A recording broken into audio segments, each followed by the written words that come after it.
Blood splattered across the dry African soil. The roar that followed was not of power, but of pain.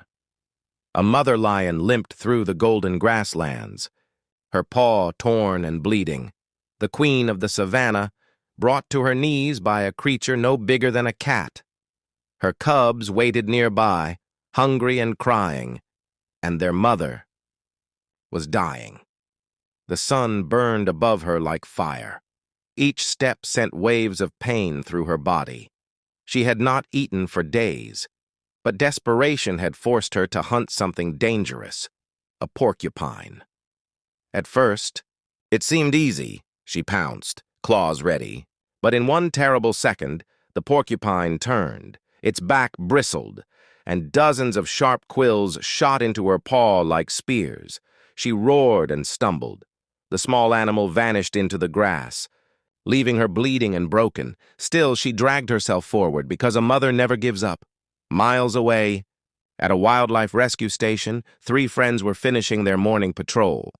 Ryan, the calm, determined leader, Amara, the fearless medic, and Kofi, the skilled tracker who could read every footprint like a map. Their jeep rattled through the dust when Kofi suddenly shouted, "Stop the car!" "Look here!" They jumped out. On the ground, in the hot sand, were lion tracks. But something was wrong. Ryan knelt down. "She's limping," he said. "And bleeding," Kofi added. "Fresh blood." Amara's heart tightened. "Injured lioness. Maybe in trouble." Ryan's eyes narrowed. "Let's move." She might not have much time. The jeep roared to life. Following the trail, heat waves shimmered across the savannah. Every bump, every turn brought them closer to something unknown. After an hour, Kofi raised his hand. "There," he whispered, "near that bush." Ryan grabbed his binoculars. Through the lens, he saw her, lying in the dust, barely breathing, her paw swollen, covered in dark quills. Amara gasped. "Porcupine attack. That's bad." Ryan's voice turned firm. "If we don't help, she'll die." Kofi hesitated. "A mother lion is dangerous. Her cubs may be near." Ryan nodded. "We'll be careful. Let's go." They parked the jeep and crept closer on foot. The lioness lifted her head weakly, eyes wild with pain and fear.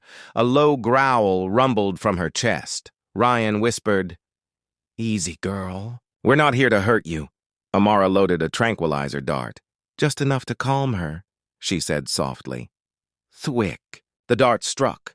The lioness snarled, then her breathing slowed. Her eyes grew heavy, and she slept. Amara knelt beside her. "She's under. Let's work fast." Ryan examined the paw. Dozens of quills buried deep. Some had snapped off inside the flesh. He winced. This must hurt like fire. One by one, they pulled them out. Each time, blood trickled down. Amara cleaned every wound, wrapped the paw with care, and whispered, "Stay strong, Mama. Stay with us." When the last quill was removed, the lioness lay still, breathing slowly. "She's lost a lot of blood," Amara said, "but she'll make it." Ryan looked around. "We still need to find her cubs." Kofi pointed toward a nearby bush. She kept glancing there before she passed out. He stepped closer and froze. Inside the bush, 2 tiny cubs huddled together, trembling. Their cries were soft, weak, and full of fear. Kofi whispered, "Ryan." "The cubs, I found them." Amara's eyes softened. "They're so small." "They haven't eaten in days." Ryan sighed in relief. "Good. Let's get the family to safety." They carefully lifted the cubs, wrapped them in blankets, and placed them inside a small crate. Then they turned back to the sleeping lioness. Amara smiled gently. "Don't worry, Mama. Your babies are safe." The orange sun dipped behind the horizon as they loaded the lioness into the jeep. The engine started. The savannah wind blew softly through the grass. For the first time in days, the mother lion slept without fear. Her cubs nestled close, warm and calm. The heroes looked at one another, tired, dusty, but proud. Ryan said quietly, "We did it. She's going to live." Amara nodded, because even the fiercest hearts deserve kindness. But behind them, in the fading light, a shadow moved. The same porcupine, the one that had wounded her, stood watching, its quills glinting in the red sun. The wilderness was quiet again. But this story was far from over.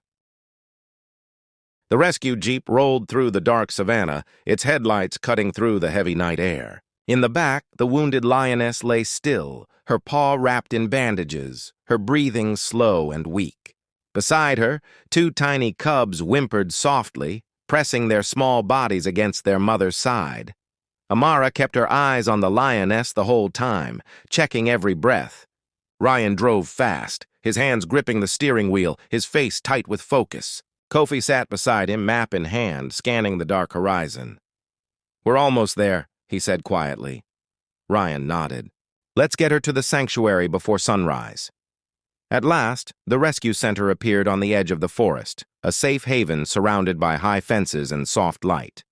The jeep rolled up to the gates and they creaked open. Inside, caretakers were waiting with stretchers and flashlights. "Careful," Ryan said, her paws badly injured. They lifted the lioness gently, her head rolling to one side, and carried her into the medical tent. Amara followed, holding the cubs in a warm blanket. Under the dim glow of the lanterns, the team worked quickly. Amara cleaned the wounds again, injected antibiotics, and wrapped fresh bandages around the swollen paw. Ryan stood close, watching, his eyes full of worry. "She's lucky," Amara murmured. "If we hadn't found her in time, she wouldn't have made it." Kofi looked down at the cubs sleeping beside their mother. "She must have fought through all that pain just to stay alive for them." Ryan smiled faintly. "That's a mother's strength, no matter the species." The night slowly faded into morning. The first rays of sunlight crept through the tent's flaps, touching Nala's golden fur. Her eyelids fluttered. She opened her eyes slowly and turned toward the two cubs lying beside her. She blinked once, then again, and reached out her bandaged paw to pull them close. The cubs pressed against her and began to purr softly. Amara's eyes welled up. "She remembers them." "That's a good sign," Ryan whispered. "She's safe now. We'll call her Nala." Kofi grinned. "The queen of the savannah returns." Days passed. Nala grew stronger with every sunrise. Her wounds healed, her fur regained its golden shine, and her eyes, once full of pain, now glowed with life. Each morning, Ryan and his team brought her food, while the cubs played in the warm sand nearby. Amara wrote everything in her journal. "Day 3, she wrote, Nala's paw is healing well. She growled today when a stranger got too close to her cubs. She's protective again. That means she's recovering." At night, Ryan often sat beside her cage, watching her through the fence. He'd see her lying peacefully, licking her cubs clean, her eyes soft under the moonlight. "She's not just surviving," he would whisper. "She's learning to trust again." But one night, as the sky darkened and thunder rumbled across the horizon, everything changed. Kofi was outside securing the gates before the storm. The wind howled, carrying the smell of rain. Then he heard something, a faint rustling near the fence. He turned on his flashlight. "Probably just the wind," he muttered. But when he swung the light again, he froze. A small spiky shape was moving along the fence line. It was the porcupine. Kofi's voice dropped to a whisper. "You again?" It was the same creature that had attacked Nala, the same one that had almost taken her life. But what was it doing here, so far from the place where it all began? Before he could move, lightning split the sky. The porcupine disappeared into the shadows. Kofi shook his head. "Strange. Very strange." He tightened the locks on the gate and went back inside. But outside the fence, two glowing eyes watched through the rain. Later that night, the storm grew wild. Rain poured down in thick sheets, and the wind howled like a beast. Inside the sanctuary, the animals huddled in silence. Then, through the dark, something small and determined crawled under the fence, squeezing through a gap in the mud. The porcupine was back. It followed the scent of blood and medicine until it reached Nala's tent. Inside, she slept beside her cubs, breathing calmly. But suddenly her ears twitched. Her nose lifted. Something was wrong. She rose slowly, favoring her injured paw, and stared into the corner of the tent. There, in the shadows, the porcupine stood, its quills raised, its tiny black eyes fixed on her. A low growl rolled from Nala's chest. The cubs whimpered and hid behind her. The porcupine froze. Then it shuffled forward. Nala roared, a deep, thunderous sound that shook the tent walls. The caretakers came running. Ryan grabbed a flashlight. "What's happening?" Kofi pointed, shouting over the rain. "Porcupine! Inside the tent!" Amara gasped. "How did it get in?" Ryan grabbed a long stick and stepped forward slowly. "Stay behind me!"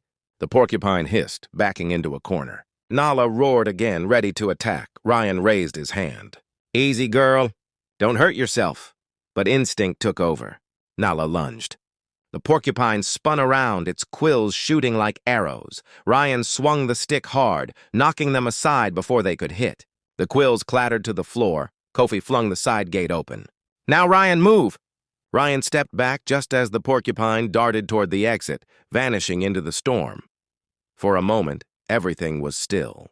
Only Nala's heavy breathing filled the tent. Amara rushed to check her paw. "No new injuries." "She's fine," Ryan sighed in relief. That was too close. Kofi locked the gates again, twice this time. "The wild doesn't rest," he muttered. Ryan looked at Nala, standing tall and fierce despite her pain. Even wounded, she had protected her cubs without hesitation. She had faced the same enemy again, and this time, she had won. As dawn crept over the horizon, the storm faded. The grass outside shimmered with raindrops. The porcupine was gone, back into the wilderness. Nala lay down beside her cubs, her breathing calm once more. Ryan smiled quietly. "She's a fighter. She's teaching us something." Amara nodded. "That even in fear, love gives strength," Kofi chuckled. "And maybe to check the fence twice." They laughed softly, the sound mixing with the morning breeze. Because out there in the wild heart of Africa, courage wears many faces. Sometimes it's human. Sometimes it's the heart of a mother lion defending her cubs. But none of them knew that beyond the next sunrise, a greater challenge was waiting. One that would test them all once again.